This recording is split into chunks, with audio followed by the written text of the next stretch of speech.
Yeah. Let's go. We just gotta go hard. I go the hardest. I bring the pain. Not what you used to. It's all part of the game. Yeah. I just gotta go hard. I just gotta go hard.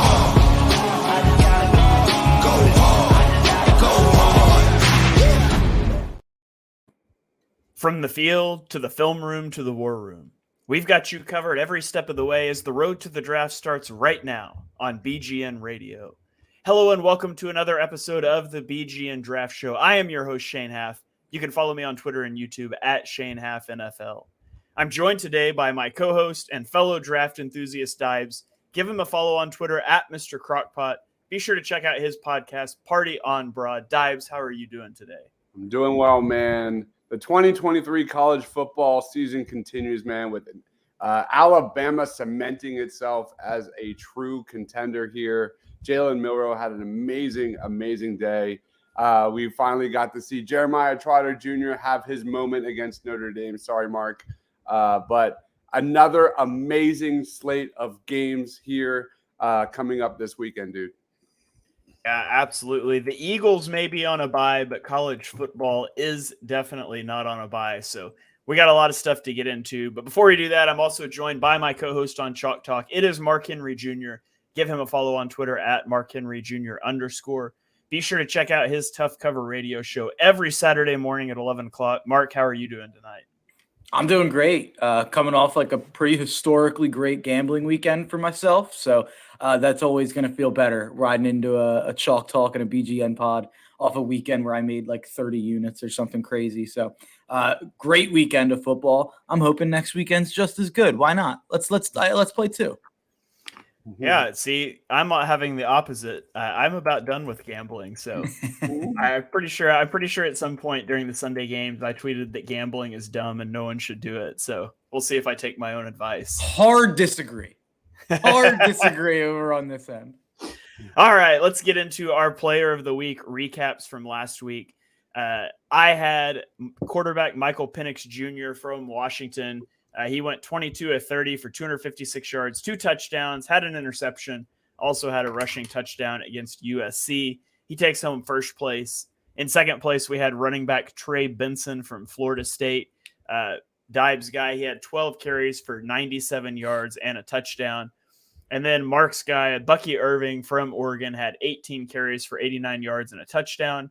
Also had 4 receptions for 28 yards, but did have a fumble in that game. So that brings our standings to I have 12 points.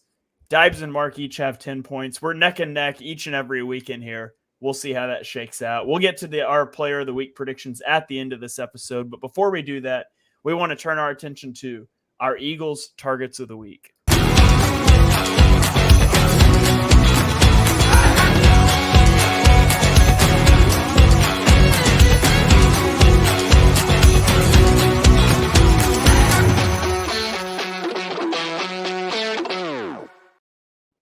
All right, Eagles targets of the week. We're each going to give you one guy that you can keep an eye on that may be of interest to the Philadelphia Eagles come April. Dibes, why don't you lead us off? Who is your Eagles target of the week? Yeah, for me, my game of the week is Penn State versus Michigan. We're going to deep dive into that game in just a little bit. But I'm going to stick with a Michigan player, and that is Junior Colson, linebacker here for the Wolverines. This dude has got one of the most wild stories of any prospect in this year's group. He was born in Haiti. After his father passed away when he was 7 years old, he was adopted, moved to Tennessee at the age of 9. He tells this story that a Michigan hat was the first thing he saw when he came to the United States. And now he's a starting linebacker for one of the most dominant defenses in 2023. This is a guy that oozes potential top to bottom. Last year was his first year as a full-time starter. He's raw. He's got a lot of development to go moving forward. But he showcased some really nice instincts, especially in coverage. He didn't have any interceptions, but He did force three incompletions, and he had a really low missed tackle percentage of 6%, and that was the lowest missed tackle percentage and in the country last year. And in 2023, his missed tackle percentage is even lower at 3.8%. Right now, he leads Michigan in tackles by a vast margin. He's got 16 more tackles than the dude that's second best on the team. He also has got 7 pressures, 16 run stops. He's allowed 8 receptions on 10 targets for a total of 65 yards this season.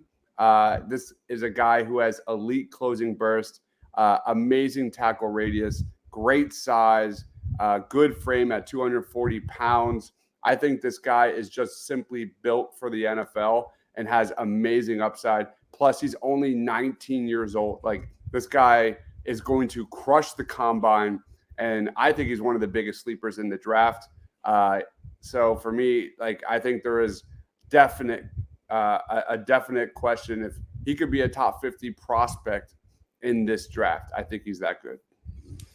All right, so Junior Colson, linebacker out of Michigan, playing in a big game that we're going to get to a little bit later here. Mark, who is your Eagles prospect to keep an eye on this week? I had a joke, but I'll save it for the Michigan segment. That's me putting a pin in that joke. I have a theme with my 2 players that I'm picking, and also my lock of the week. They all come from one school, and it's not a school you'd necessarily think of when it comes to college football. But my guy is offensive tackle Jordan Morgan from Arizona. Arizona, they are becoming one of the more fun teams in the country to watch right now. But Jordan Morgan doesn't have a lot to do with that.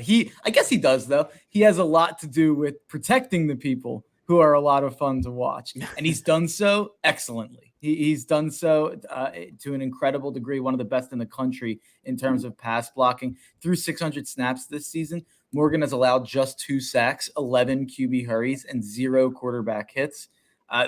He's a projected first-round pick coming up. He was the number 1 graded offensive lineman in all of college football in Week 10.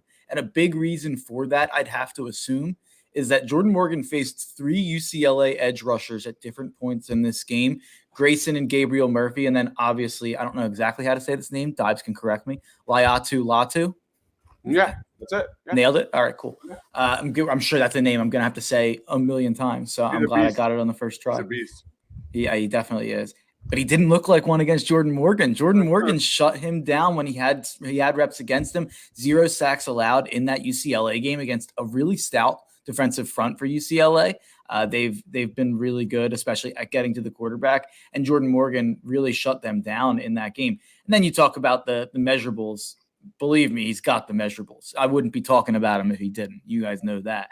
6'6", 320. I mean, he's got everything you want there. And when you watch him move, when you watch him block, when you watch him get out in space, he looks like an athlete. Like, this doesn't look like some lumbering 6'6", 320 pounder. Like, he looks like, the modern offensive tackle in the NFL, but he also has the retro size of an offensive tackle in the NFL of the last 10, 20 years. So I think Jordan Morgan is definitely going to end up being a first-round pick. It seems like he's risen into that spot. He was probably a day 2 guy. Dives can correct me on that if I'm wrong, but it looked like a day 2 guy coming into the year, probably becoming a first-round pick. He's played a ton of snaps. I mean, we were talking about this with offensive linemen, I think, last week. He's the type of guy who's played a ton of snaps. 2021, 701 snaps. 2022, 667 snaps. Obviously, this year, 600 snaps. He's only given up 3 sacks the last 2 years, 8 sacks total over his career, 5 of those coming when he was a freshman. So I think this guy's a really, really good prospect who I would not be surprised to see how he fall in love with at the back end of the first round. Yeah, I think he's right there. There's a tier of like the next guys. You have, of course, the Fashion News, the Lathams, and then you get to guys like Kingsley Suamataia, you get Amarius Mims, you get Jordan Morgan, Patrick Paul, Tyler Guyton, Blake Fisher could possibly be in that mix at some point. But all those guys, I think, have first-round talent for sure. Patrick Ball's the other guy I was looking at when I was trying to decide who to pick. I wanted to do an offensive lineman because I haven't done a ton of them. And the Eagles may have had a second round pick look terrible the other night.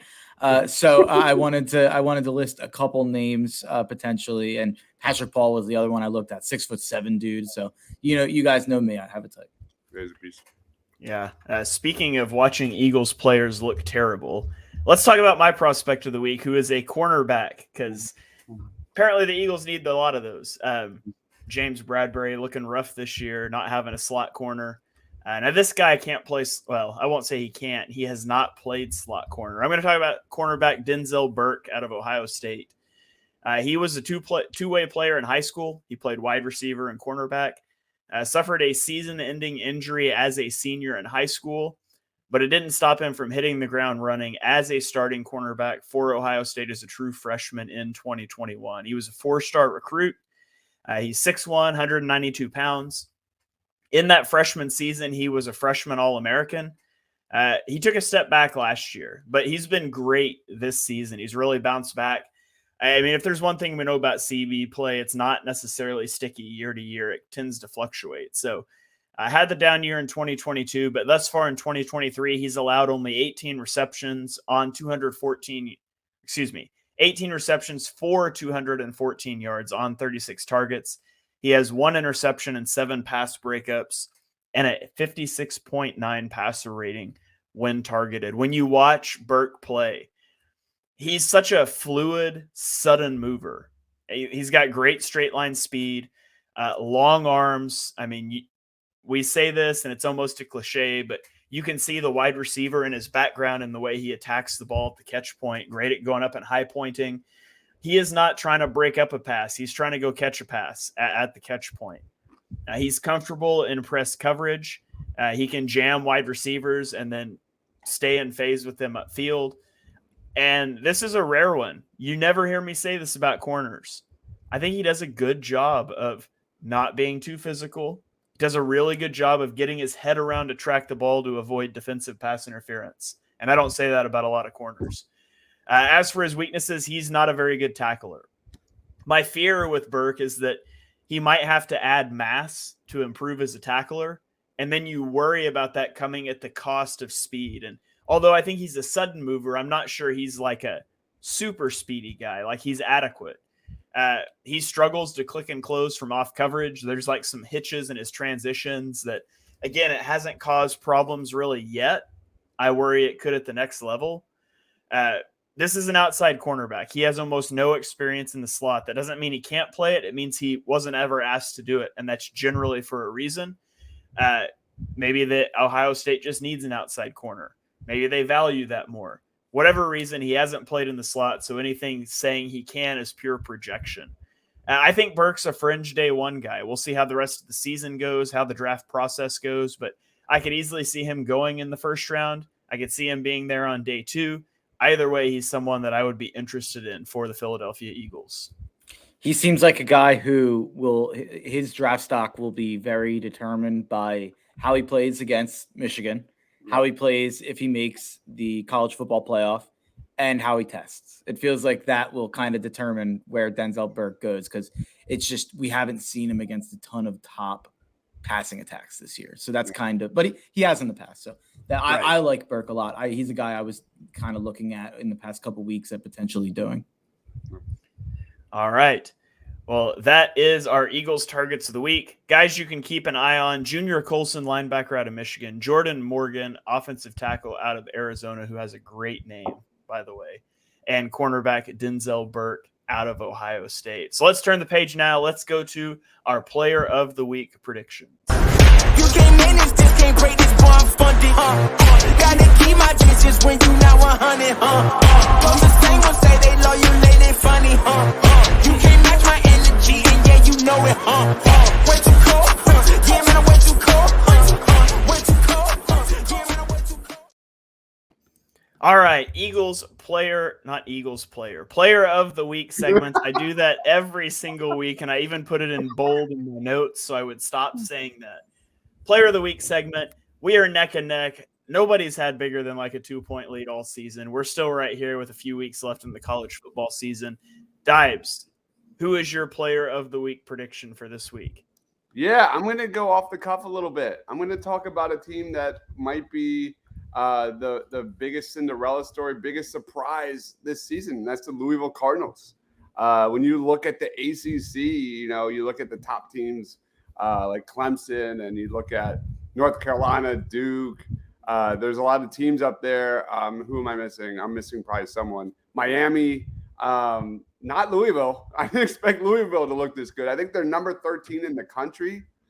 And the guy I'm talking about this week is Jawar Jordan, a running back that's putting up monster stats that probably not a lot of people know about.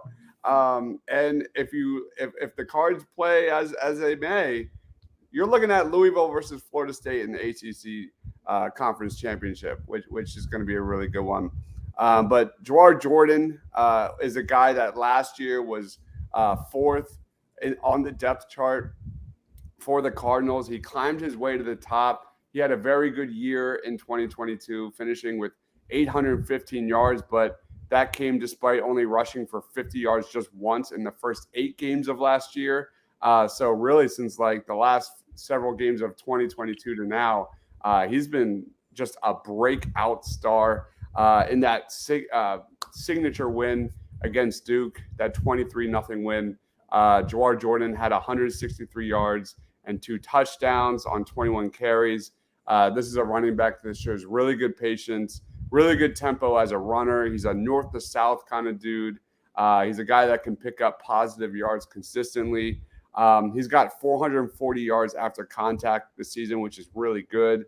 0 fumbles, also really good, especially if you're an Eagles fan. You got to love that.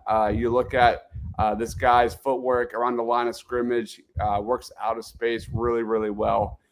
He's not a guy that's ever been like a bell cow. He's more of a running back by committee guy. He's probably maybe not even a top 100 prospect in this draft. He's probably a day 3 dude. But what I like about him is just his overall balance, and he's got really good size as well. So just keep an eye on Jawar Jordan, who is going up this week against a team in Virginia who is 2-7, and they are straight god awful.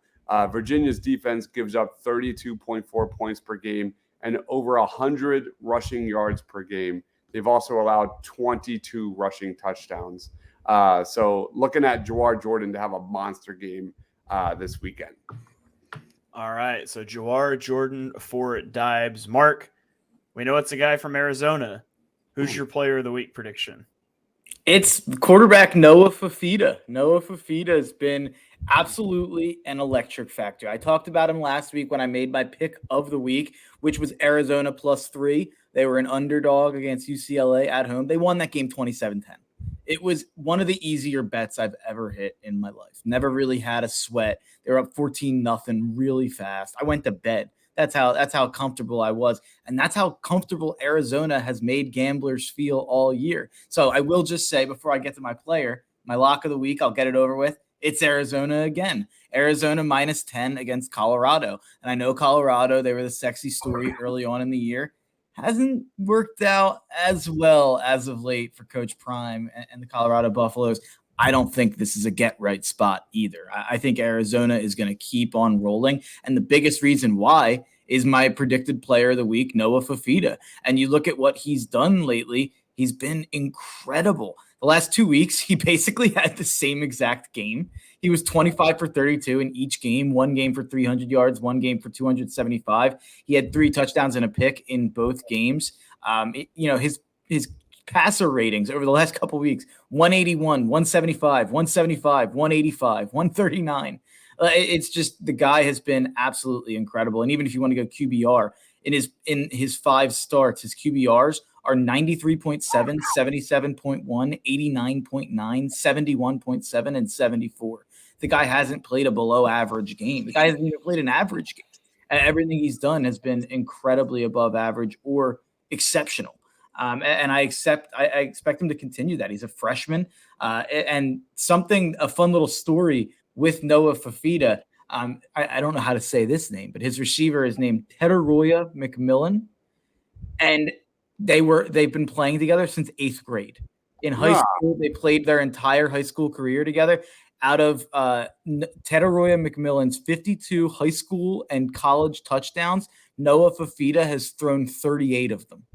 So they have a really good relationship. He's his number one receiver. I think that's a really cool story. I feel like that's probably not something you see very often, that a quarterback and a receiver go to the same college after going to the same high school. That sounds like TV show stuff or like movie stuff about a football team. Like, I thought that was a fun story. But Arizona, it kind of reminds me a little bit of like, I don't know if you guys remember this, but like Kansas and Duke last year, kind of out of nowhere became these good teams that you had to start paying attention to. Arizona's kind of the same way. For a long time, Arizona's had some pretty dark days in terms of college football. Obviously, a college basketball powerhouse, but they've had some rough years. And it looks like Jedd Fisch, for now, is turning them around. The problem with that, if you're at a place like Arizona, Noah Fafita and Jedd Fisch, I don't know how long they are for Arizona. Noah Fafita might be hitting the transfer portal in a couple months, and Jedd Fisch will probably be one of the biggest fish in the sea when it comes to the coaching search. You guys like that one? I do. Rest in peace to the Pac-12, man. Having the best year ever, and it's gone. It's insane. It really is the greatest year in the history of the conference. And no longer, because people like money. I just want it to be known that if I said, or if Dibes said fish in the sea, you would have booed us. But we both wholeheartedly support the terrible puns and get immeasurable joy out of them. I liked that one. I'm pretty sure it's me who bombards your shows at times and says really bad dad jokes in the comments. Yeah, it is. All right. Well, I'm going to do something that we have not had happen yet this season. And that's going to be taking someone who just was picked for a player of the week last week. Because remember, each of us can pick a guy one time, but that doesn't prevent other people from picking him. I'm going to go to the well. I'm going to pick a guy that was picked last week, and actually the guy who got last place last week. That might sound crazy, but give me running back Bucky Irving out of Oregon because he plays USC. And I just love to take this moment to talk about how bad USC is. Lincoln Riley. I hope he never wins another football game. Bucky Irving plays USC, who has lost 3 of their last 4, including last week when they allowed Washington running back Dylan Johnson to rush for 256 yards and 4 touchdowns on 9.8 yards per carry. Coming into the game, he only had 430 rushing yards, and he got 256 against USC. In the last 3 weeks, USC has given up 247, 235, and 316 rushing yards for a total of 11 rushing touchdowns. They just fired their defensive coordinator. Caleb Williams is crying after the game. USC is in shambles, and I am here for it. And I'm here to see Oregon make it 4 out of 5. Irving is averaging 6.9 yards per carry. The one thing that does worry me here is his usage. Exactly. He had 18 carries last week, 14 the week before. They were both in blowouts. I am assuming they will need him to keep pace with the USC offense that's probably still going to put points up, even if the defense is terrible. So I'm hoping for a shootout. I'm hoping for Irving to get a lot of carries in this game. They've been saving him for just such a moment. So Bucky Irving, player of the week, out of Oregon. Go Ducks. I want to touch real quick on something. This is something that's bothering me to my core about USC. And I hate USC more than Shane does, which is a surprising thing to – no, I do. I'm a Notre Dame fan. I promise this is it's like me talking about the Dallas Cowboys. But what I'll say about that is the blame for all of this goes to Lincoln Riley, not Caleb Williams. The negativity I'm seeing about Caleb Williams online is so mind-numbingly stupid. I can't even wrap my mind around it. The guy has 3,000 yards, 28 touchdowns, and 4 interceptions. And we're talking about his season like he took a step back. His completion percentage is 4 points higher. His passer rating is better. His air yards per attempt is better. His ADOT higher. Caleb Williams has been unbelievable. He's having the best year he's had in college right now. The problem is his defense is historically bad. Yeah. You look at what Caleb Williams has done lately. He put up 42 points last week. He put up 50 the week before. He put up 42 the week before that. He's had one bad game. It was against Notre Dame. But every other week this year, he's been nothing short of fantastic. 3 of his 4 picks came in that one game. He's been unbelievable, and people are all getting all up in arms because he cried. I don't care that he cried. Caleb Williams is a superstar, and he is still a lock to go number 1, regardless of what Jim, Bob, and Joe think about it on Twitter. Yeah. It is all down to his coach. Lincoln Riley is just another air raid coach that can put together a good offense and will never win anything of note because he thinks defense doesn't matter at all. That's what he was at Oklahoma. If Oklahoma had like the 50th ranked defense, they would have won like 3 national titles while Lincoln Riley was there. If USC had like the 50th best defense, they would walk away. They would cakewalk to a national title this year. He just doesn't care. He never has. He took his awful defensive coordinator, Alex Grinch, from Oklahoma with him. As sad as we were to see Riley go, we were ecstatic to see Grinch gone. I'm assuming somebody at USC just finally stepped in and was like, hey, you got to fire him. But yeah, Lincoln Riley's a buffoon, and I enjoy rooting for him to fail. I have a question for you, Shane, a Lincoln Riley question. Is it that his offensive scheme is so good and advanced and he's this genius offensively, or is it that he's just an incredible quarterback recruiter? Because you could make a case that he's just a merchant of having Baker Mayfield, Kyler Murray, Jalen Hurts, and now Caleb Williams. Maybe that was what it is. Like, I mean, obviously, I don't know. It's hard to say that. Well, and all of those guys transferred in too. Like he didn't. I mean, and you're recruiting transfers in this age. But back when that first started, you couldn't even really do that. But yeah, Baker Mayfield transfers in, Jalen Hurts transfers in, Kyler transferred in. I got that. Caleb. I got the order off, but they recruited Caleb. But I think at a certain point, it becomes a self-fulfilling prophecy. Like I think he's good with quarterbacks. I also think when you have back-to-back number 1 picks, if there's a good quarterback out there, he wants to come to your school, and it becomes a bit of a self-fulfilling prophecy. So I think he's good with quarterbacks. I just have serious doubts that he's ever going to win anything of value as a college coach. And then sorry to harp on this, but I do think USC and like failing and Lincoln Riley kind of failing in his second year is one of the bigger stories in college football right now. Mm-hmm. Do you think he would be better off being an NFL head coach? Because as a college football head coach, he is still responsible for recruiting that defense and getting a team of players and scouting and recruiting and doing all that. And obviously he has a team of people doing that poorly, I might add, but clearly he has to do some of that. If he was an NFL head coach and they basically just said, like, you're not drafting players, all we want you to do is be the offensive coordinator basically and call plays, I think he'd be better at that, right? Maybe.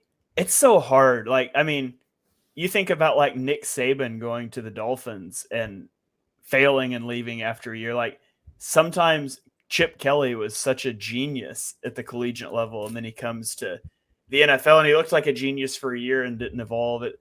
It's just not an apples to apples comparison. I think, like, I don't think he's ever going to leave college because he's going to get paid big bucks at college to have a fun offense that loses a lot of games with no defense. But if you truly wanted like the best return on Lincoln Riley, I think if you made him an NFL offensive coordinator, maybe not even a head coach, you probably got to be around the league a little bit and get some credibility with NFL players before you step into the head coaching thing. But he's never doing that, so that's why I didn't even broach that. Yeah. But yeah, if you just made him like pair him up with like a Brian Flores, that's gonna be a strong personality running your defense, a Jim Schwartz, maybe so.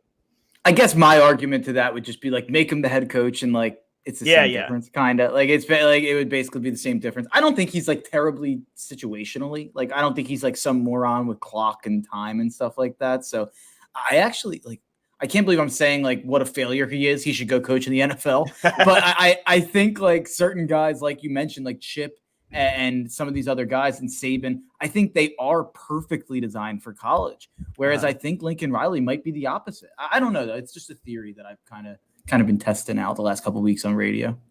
Yeah, that's an interesting thought experiment. I'm not sure exactly where I fall on that. So much of it too is like how you are in the locker room with players and and I don't have a clue how that is even in college for him, much less NFL. But from an X's and O's scheme point, like I could see that. I could see the argument. So, all right, well, let's roll on to our game of the week breakdown. Now that we have buried USC and Lincoln Riley for like the fourth week in a row here on this podcast, all shoehorned by my agenda, but let's go to Michigan at Penn State. Number 2 Michigan, number 9 Penn State, depending on where you look at rankings. I never know which rankings we're supposed to use.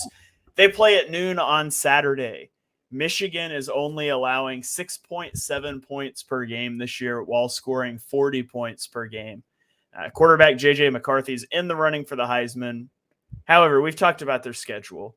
They haven't faced quality opponents. They definitely haven't faced a defense like Penn State, who ranks 12th in passing yards allowed per game. This should be a really good game. Michigan is favored by 5 on the road in this one. I've sworn off of gambling, allegedly, and I never bet college anyways. That seems high. Mark, what do you think about this game? So when you say it seems high, you would have expected a shorter line, like Michigan -3 or 2? Yeah, especially it's at Penn State, right? It is. I think a lot of that line. So actually for me, when I saw 5, I actually thought it was a little lower than I was expecting it to come in at. I thought it was going to come in at 7 or 8. I would probably set it at like 2 or 3 personally. I like Penn State to keep this game close, but I was surprised because of the Ohio State game being so ugly for Penn State and that offense looking so incompetent in that game, and then them kind of laying an egg against Indiana. I thought that might drive this line way up, but Penn State did come out last week and smack Maryland in Maryland. Maryland's not a bad football team. So I think that washes a little bit of the bad taste out. But you mentioned the main factor of this game. It's being played in Happy Valley. I mean, that is a really, really important thing. The last time these two teams played in Happy Valley, Michigan won 21-17 on the final play of the game. And that's when they knew all the plays that Penn State was going to run. So I think that's relevant to point out. We do kind of have to talk about that storyline in this game. And obviously it shouldn't be a factor. Penn State, you better change your signals. But it's pretty clear that Michigan had a next level operation of sign stealing. And, I hate to bring it up. And still 2 years ago, Jim Harbaugh was on the hot seat. Jim Harbaugh was going to get fired if he didn't beat Ohio State. He had lost his first 6 or 7 times against Ohio State. You flash forward to 2021 and they hire Connor Stallions. And all of a sudden, Michigan became this powerhouse. It's really weird how that happens, how for 6 years you can't get over the top and you win 8, 9, 10 games. And then, right when the alleged cheating starts, you go on a 2-year run or a 3-year run of really, really good football. It's just interesting. But I'm half joking, but I think that Penn State is in a position where the entire country and Big Ten and everyone should be rooting for Penn State to win this game, so we don't have to have a black mark on a potential national champion this year, or just anyone in the playoff. And I hate to kind of break down the game from such a that was not me talking about the matchups at all. But I think that the Michigan story right now, bar none, is the biggest story in sports. And I think it's one of the crazier stories in recent memory. All the things that are coming out, the pictures of Connor Stallions on the Central Michigan sideline for the Michigan State game. There was the video of when the guy went out of bounds by him and he covers his face and moves away from the camera. It's pretty damning stuff. And it's going to be one of the most toxic games of all time if Michigan wins and gets to play Ohio State in 2 weeks, and that's 11-0 versus 11-0 for a chance to go to the college football playoff. it's going to be one of the most toxic environments of all time online talking about that game because the hatred for those schools has never, ever been higher than it is at this moment. So all of that to say, I like Penn State +5. I do think it's going to be a low scoring, close game. I have Penn State +5. I also have under 44.5. I don't know where that line's at. I haven't looked at it all day, but I think it's at 44.5. I think it's going to be like a 17-14 game, maybe a 20-17 game. But like I said a couple weeks ago, JJ McCarthy, we're going to find out who you are right now. We're going to find out who you are against Penn State. We're going to find out who you are against Ohio State, two really good defenses. Maybe he'll prove me wrong. All right, Dibes, what are your thoughts on this game? How do you see it shaking out? It's so even, man. These two teams defensively, they're so close. This is the number 1 and number 2 defenses when it comes to limiting first downs. This is a Penn State team that has the better pass rush. They rank number 1 in the country with 38 total sacks. You look at Michigan, they're better in coverage. They've got Rod Moore, Will Johnson, who are absolutely lights out defensive back prospects. Penn State, against the run, they are number 1 in the country at stopping the run. They allow just 2 yards per rush and 60 yards per game on the ground. That's 10 less than the second best run defense in the entire country. It is elite, man.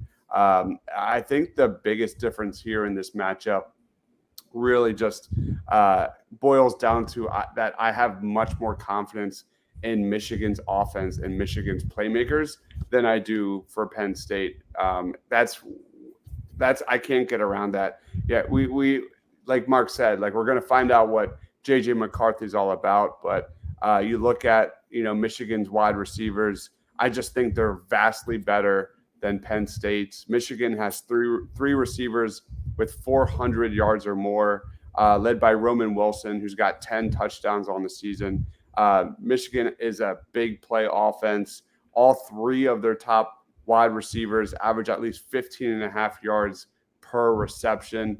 So I just look at the skill positions between these two teams, just leaning towards Michigan, but it could go either way. All the pressure's on Penn State, in my opinion. This is their chance. This is their chance to finally beat. This is James Franklin's chance to finally get this program moving forward and beat a really good Michigan team. Because I think pound for pound, Penn State's right there. Like Mark said, it just depends on which Drew Aller you're going to get. Because he looked really good last week against Maryland, really shaky against Ohio State. I really hated the game plan against Ohio State. Why are you trying to beat Ohio State with Aller's arm in a toxic environment when you have Katron Allen, Nick Singleton, and the offensive line? Run the ball and let that guy settle in. So we'll see what happens. I think Michigan, though, gets the W. Yeah, it's going to be that receiver point is the one thing that I kind of can't get past. The Penn State receivers have not impressed me. The way that the avenue for Penn State to win is Katron Allen and Nick Singleton having a big day, or one of them having a big day. You're going to have a big day on the ground. And in my opinion, Aller's just going to have to do enough. Like, you just have to do enough, make enough happen. Throw for like 200 yards, get a touchdown or 2. But the running game has to be how Penn State wins this game. And if Penn State wins this game, the under will hit. That's my guarantee. And I said it before, and I'll say it again. Keep an eye on Daquan Hardy for Penn State. This guy could be the difference maker where both defenses are so even. You've got shaky quarterback play from both teams. The special teams and a big-time playmaker at corner like Daquan Hardy could be the difference. Absolutely. All right. Well, there you have it. Our Michigan at Penn State breakdown. Kickoff is at noon on Saturday. If you're looking for a game to keep an eye on, you can also keep an eye on Michigan, Arizona, and Ohio State for our Eagles prospect profiles. Hopefully that'll get you through a weekend with no Eagles football, but plenty of future Eagles to watch out there on the college football field. Thank you guys for joining us for this episode of the BGN Draft Show. If you enjoyed the show, be sure and hit that subscribe button so you get every show on the BGN feed. You can check us out on Twitter. I'm at Shane Half NFL. Dibes is at Mr. Crockpot, and Mark is at Mark Henry Jr. We will catch you guys next week for another episode of the BGN Draft Show. Yeah. Let's go. We just gotta go hard.